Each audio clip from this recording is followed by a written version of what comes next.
Impact segment tonight, two topics. Is President Obama promoting a nanny state? And some breaking news from the guy who took Obama's Senate seat late today. Senator Roland Burris says he did try to raise money for Blagojevich. That, of course, contradicts what he has said in the past. So it looks like Burris's history, right?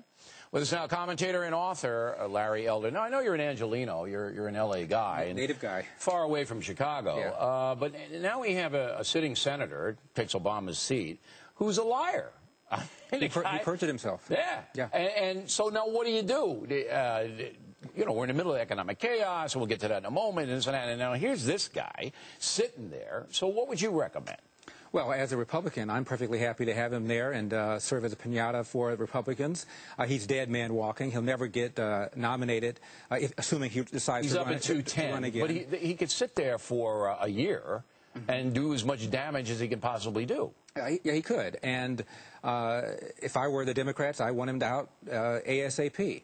But if they do, then they'll just nominate somebody else. Will that person be free from taint? This whole thing is just smells.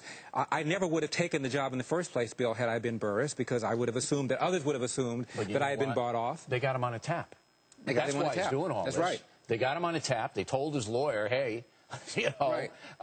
But you know, look, and he's amended his statement now because of that a couple of times. Illinois, it's ugly. Shouldn't Illinois just be really embarrassed? I mean, it's just time after time after time. So anyway, the solution is for there to be a special election and let the people elect the person to succeed. Yeah, I don't know if the statement has a mechanism for that. Then they don't. But that ought to be the way they should do it. That they go back to Springfield and they pass a bill. Let's have an election. Get this crook out of there. That's right. All right, nanny state. There is a proposed law, and we just found out about this. This is great. In New Hampshire, live free or die country, that would limit a restaurant or bar to serving one alcoholic drink an hour. Right. Okay? And I don't know. I don't think it'll be passed up there, but it might.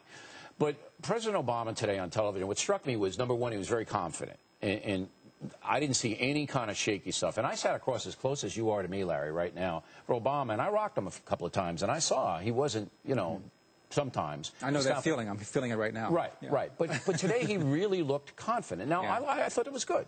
If you really believe in your package and you really believe that this is the way to go, okay. Cavuto doesn't believe it. And I'm getting a little bit worried about the nanny state, cradle-to-grave entitlements, because here in California, that's what you got. You know, in the nation's largest state right now, population-wise, you got a nanny state here. Right? Oh, absolutely. And one of the many things that's wrong with this stimulus package is that California will be a beneficiary. Schwarzenegger comes in, a $15 billion budget deficit. Now there's a $40 billion deficit because he has spent faster than his predecessor, Gray Davis, did. Is it his fault? And now we're getting money, we're getting rewarded for our irresponsibility, and other states are paying for our irresponsibility. And they're going to get an infusion, but still California is on the verge of bankruptcy. And the money that they get from the federal government ain't going to save them. No, it won't. Right, because this is on and on and on now. But I don't know if it's Schwarzenegger's fault so much as the, you know, 75%. You need 75% in the California legislature to pass these spending bills. That means Republicans had to jump on the train, too. They both have. And we have just spent faster than population and inflation. And, again, his predecessor was impeached in part for this kind of irresponsibility. Let's get personal. The reason I wanted you on for this segment is Larry Elder's father, who's still alive, 93 years old, was a janitor. Hi, Dad. Okay? Yeah. He's a janitor. You worked yourself up from South Central to the Hollywood Hills. You are a self-made man. Right now, the trend... I'm living there now. You never know what's going to happen. All right. But you're a self-made man. You got the little pocket hanky. You got a lot of stuff going on. You did it, all right? But the trend now with President Obama is, we'll do it for you. The government will save your butt. And Cavuto thinks it's really dangerous, and I assume you do, too. I do, and funny you should mention that. I was just talking to my dad the other day. My dad was a teenager when the Great Depression started. He was 24 or so when it ended. All of these spending programs that Obama is proposing, they were done during that period of time.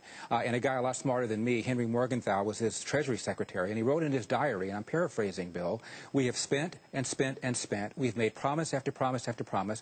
We have not realized our promises. We've not met our commitments, and we've left the country with a big, big debt to boot. It has not worked. This is not me. This is the equivalent of his Geithner, his Paulson saying it didn't work. And under Ronald Reagan. You look at the early 80s. To me, the biggest criterion when you're looking at a downturn is jobs.